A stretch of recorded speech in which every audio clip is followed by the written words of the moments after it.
Welcome again to our Inspiration Talk series, and today I have a pleasure to host Amanda Tuominen, the graduate of International Business Administration program from 2021. Welcome, Amanda. It's such a great pleasure to see you here in Tallinn again.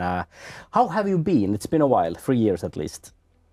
It's been busy, I would say. Many things happening on personal side and also working side. So, yeah, but good. I good heard times. you recently started up with a new venture called Untuvia. What is this business about, and what took you to entrepreneurial role after all those years since you graduated from business administration program? Yeah, good question. So since from 2021, I started working in marketing for a few years. I was working for Microsoft, so it was quite a big company. And at the time, I wanted to see kind of how it feels to work in a global company and seeing how big things work in like a structured way. But I also found out that it wasn't really for me. I was looking for something like with more freedom, more decision-making power in that sense. And I had many ideas in my mind that I wanted to actualize. And then actually 1 year ago, I had my daughter. So I was away from work for some time. And from that, I kind of gained my courage to start my own thing. And I felt that that was the right timing. And yeah, that's how I get started, basically. Untuvia isn't only about making your ends meet, but it's also about having a positive impact on the world, if I've understood you right. You're working on a new processing technology to extend the usage time of textiles, more precisely the down, which is used in jackets and in many other clothing, right? Yes, correctly. And how it got started, it was kind of like a very practical problem. One of my co-founders was skiing in Lapland or hiking in Lapland, and he found out that there was like fire burned a hole in his jacket, and it was made of down. And he was like, okay, this is a very expensive material, but there wasn't a way to recycle it.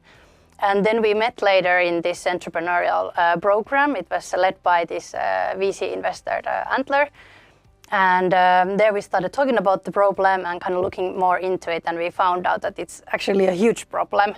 There is so much value in this material, and it can live up to 150 years. But now it's going into landfills or being burned in trash. And that's kind of where we started from. And slowly, or actually quite fastly, it started to accelerate our development, and we found out a possible technology that could be used for our purposes. And now we've been working in laboratory to make it work and match the demand of the customers. So from our side, we want to collect down from post-consumer goods. We recycle it with our process, and then we sell it back to brands. So it could be used in a jacket again by any outdoor company, for example. So on development of this new technology, working together with VTT, or Technical Research Center of Finland, which is actually a very famous innovation body or an agency in Finland, but also well known in Estonia. How did you convince them that your idea is ambitious enough? Or what's so special about this technology you're working on? I would say there was honestly a bit of luck with the timing. So we reached out to VTT basically with our problem that we want to somehow be able to recycle this material.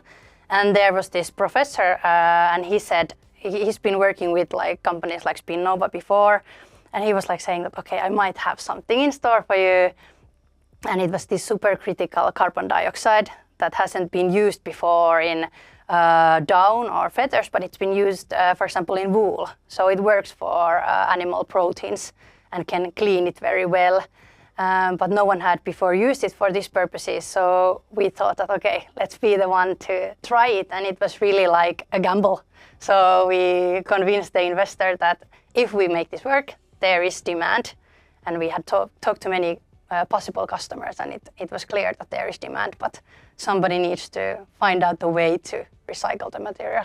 You're not alone in this race. You have two co-founders. How have you split the roles, and what is the special something you are bringing to the team?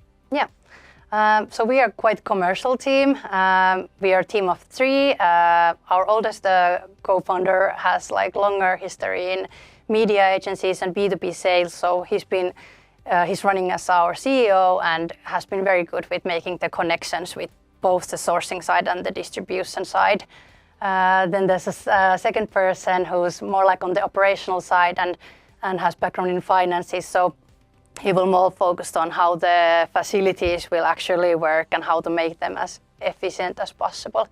And then I come from more on the marketing side, and I'm using my expertise in branding side and also making the connections for the distributions and sourcing, because it's we need a lot of hands basically for the partnerships, and definitely in this business, like it's all about partnerships in recycling. So you need to make the whole kind of ecosystem work and to get the material. We have also met in a classroom some years ago. Yeah. Let's put it that way. I remember you've been always passionate about marketing. However, what really brought you to Estonian business school? I come from a family full of entrepreneurs. I was the last one of my siblings who had not started a business yet. And I thought that, okay, now is my time. But basically, my dad told me to always go for my own thing, do something different than others. And I just found out EBS online and thought that, okay, I'm going to go for the interview. It sounded very interesting, and you had the international program, and I knew that I wanted to definitely study in English. And since I went to the interview, I knew that this is my place. I just felt it already there. What are the most valuable bits and pieces of knowledge or skills you acquired throughout your university studies at Estonian Business School? I would say it gives good basis of understanding how business works. Also from my side, like how marketing works, how do big companies think of it in the more like strategic way. So I think it gives you the basis for building more knowledge on top. Also, what I really appreciated was the style of working a lot in teams, doing a lot of presentations, so that you learn also to present yourself and your case well, because actually in entrepreneurship, that's one of the key skills. You have to be able to persuade people and make them believe in you or your case. So you had the chance to choose between the finance and marketing. You opted for a marketing. Why marketing? I think I'm more like a creative person. I never saw myself so much in the number side. And I was always happy with my decision. I think that if you think about commercializing companies, you have to kind of take some individual pieces of knowledge that you have and build them into something that looks promising or looks interesting for other people. And I've always liked to kind of use my broad picture and bring them into something concrete, and that's what I love about marketing. Even though you could have focused more on entrepreneurship already in course of your studies, you mostly focused on business administration side of the bigger businesses, and that's exactly what this International Business Administration program is designed for, people who are willing to start their corporate career in bigger organizations. You mentioned Microsoft. What really surprised you about those bigger businesses, and why it really wasn't something for you?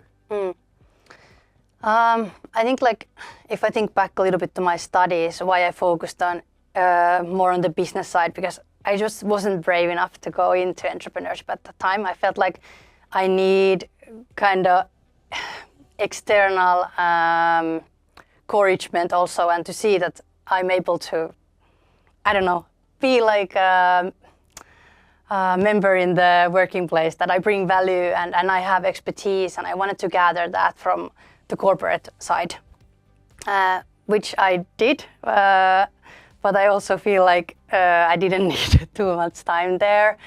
How should I say? Maybe I had this like kind of naive dream that in just like a few years I can be working in like a very international role, like seeing different countries and being more like of an importance. But then I realized that there are so many people, there's so much structure, and while I could have built my career there, it would have taken me many years, but I didn't have the patience, to be honest. I felt like I want to go already. I don't want to wait. Yeah, I don't know. But then again, if we are checking out the history and trajectories of unicorn companies or other successful companies in tech or a startup business, it could also easily take 10 years for you to create something which has an impact and is big enough to make a positive impact. So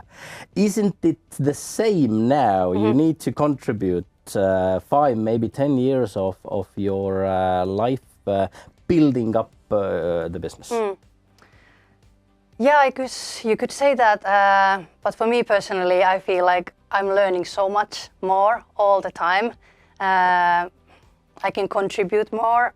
I can, in a better way, also connect my like personal goals with the business goals. I have more like, I don't know if decision power is the right word, but I can have impact on more things, and I'm just enjoying it a lot more. Also, yeah. What is this something you are now dreaming about regarding your own business? Constant learning, of course. At this point, we're going very much day-to-day basis, but it's just like you never know what's happening tomorrow. That's what I love right now. Maybe my dream for the future, I do see myself a little bit like a serial entrepreneur, in the sense that I could be participating in the companies for a few years, building them up, and then I could move to the next part. So it's like I wouldn't need to end up in the kind of large corporate role, but I could always be in the starting years of the journey, and I think that that's something that feels like a good path for me. At the beginning, you also mentioned the little daughter you have. How is it possible, really, to combine your personal life with a very intense professional life of a startupper? I've seen people in their 40s devoting 10 years of their life on the airplanes, in the hotels, in the metropolitans, which are not like the coziest places to be always, especially with a little child. Have you thought about those challenges and issues as well? Yes, and it's definitely difficult sometimes. So I think it's very important you know your own boundaries and you hold on to them, so that and you find your own way of being an entrepreneur. If it means that at 4 o'clock you need to pick up your daughter, then you have to pick up your daughter at 4 o'clock. So you have to make sure that from 8 to 4 you make good decisions and you are focused. So I think that has made me more focused. But yeah, of course it's a constant battle, and sometimes it's better, sometimes it's worse. But yeah, I just want to make sure that I know what my values are, and I keep to my boundaries, and then I can make it work.